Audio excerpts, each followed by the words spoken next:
Howdy, everybody.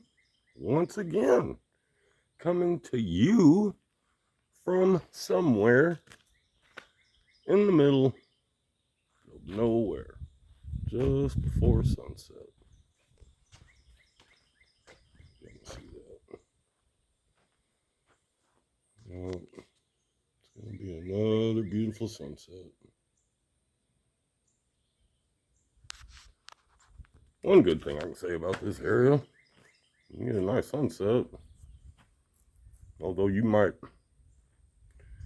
burn to death before the thing goes down. Yeah, it's not that hot, but man, it's getting hot.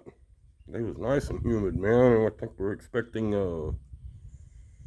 some weather that may actually affect us tonight. So we're all going to pray for that. Yeah, maybe y'all can see this. This is how we have to get water. Okay.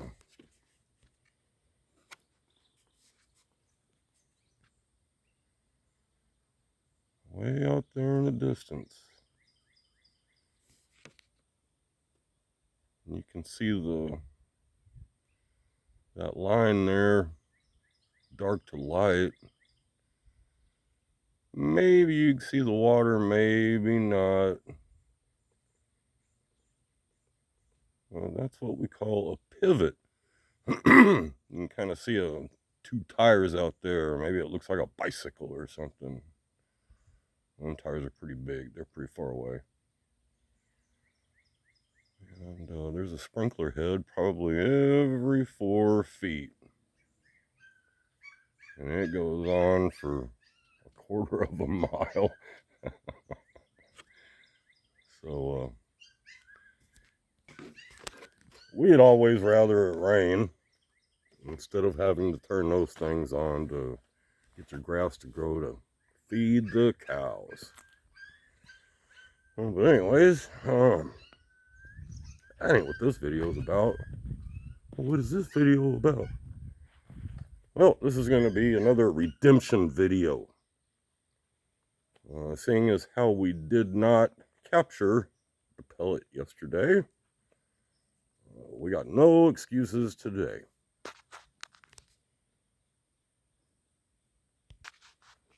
I have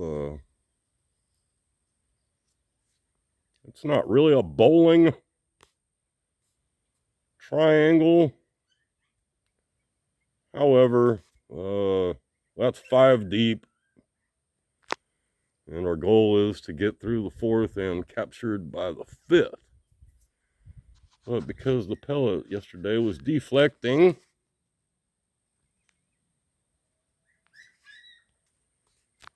I just made provisions so they can deflect all at once and we'll still catch it. So, let's see how this goes. Once again, we're going to use our Crossman Legacy 1000. And I'm trying to prove to myself that this one is more powerful than the Daisy 880. The Daisy 880 made it through 3 bottles into the 4th. So I want to see this one get into the 5th. And we're going to capture it. Oh yeah. I'll show y'all this. So everybody that didn't see yesterday's video, we are going to be using our Crossman Copper Magnum. These are a nice pellet. They fly good. They're nice and heavy. And they seem to be pretty consistent. But I don't think I'm depending on consistency, right?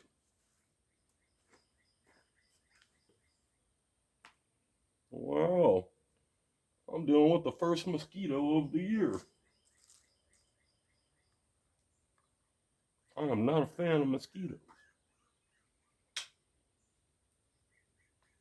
As I know none of you are. Nobody is.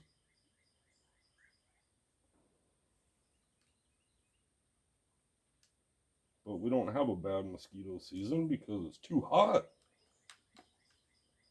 We got mosquitoes for about 2 weeks. And they're done for the most part.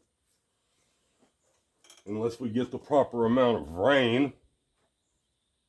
And then we'll get some mosquitoes, just like everybody.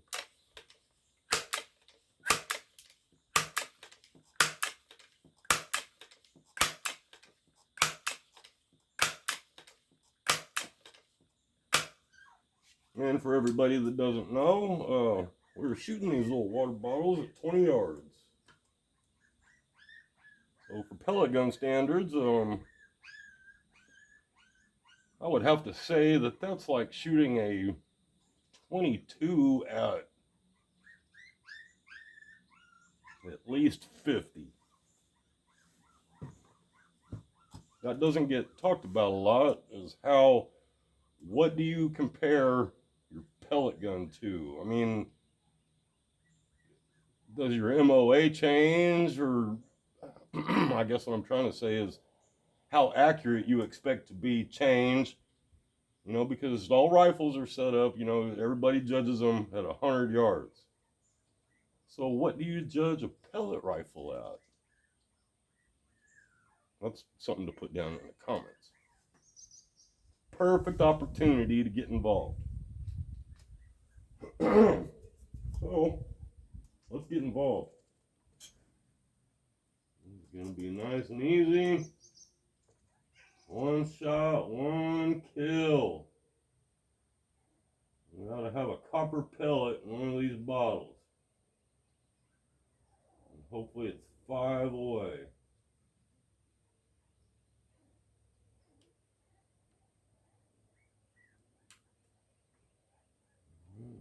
Something different.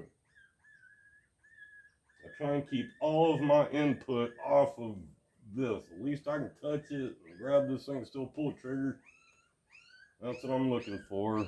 However, this trigger is just atrocious.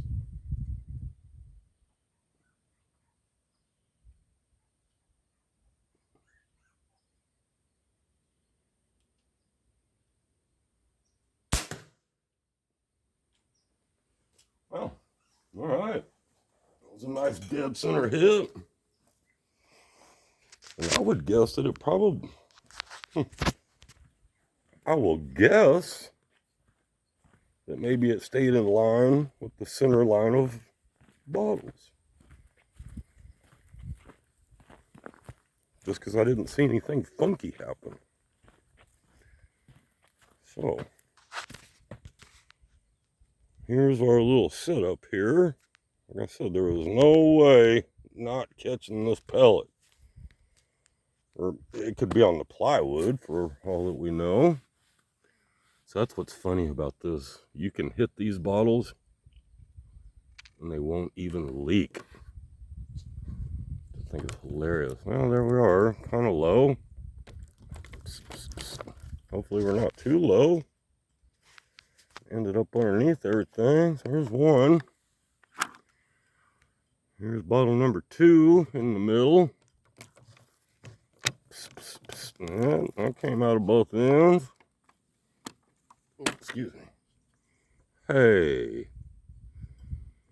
Well, that's kind of weird. I don't understand this not one little bit. Look at that. There it is right there. We did not make it through 3. So how is that possible? Things that make you go,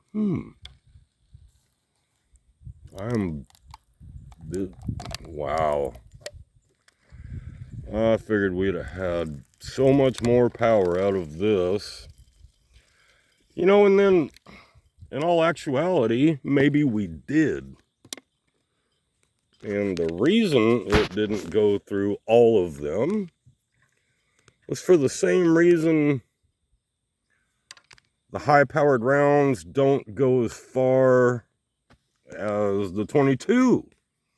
because they're going so fast that it creates the hydrostatic shock.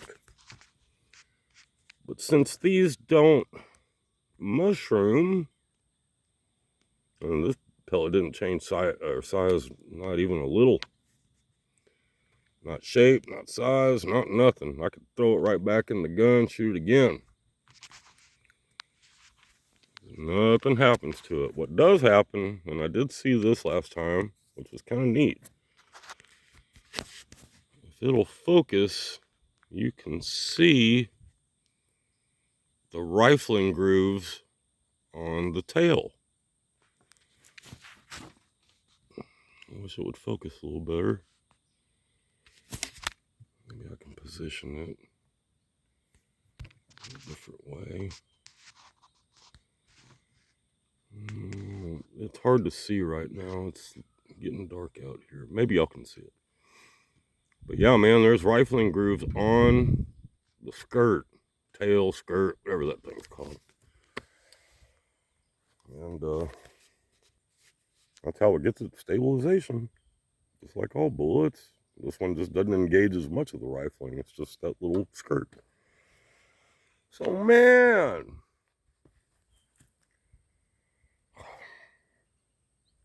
What other kind of penetration test can we do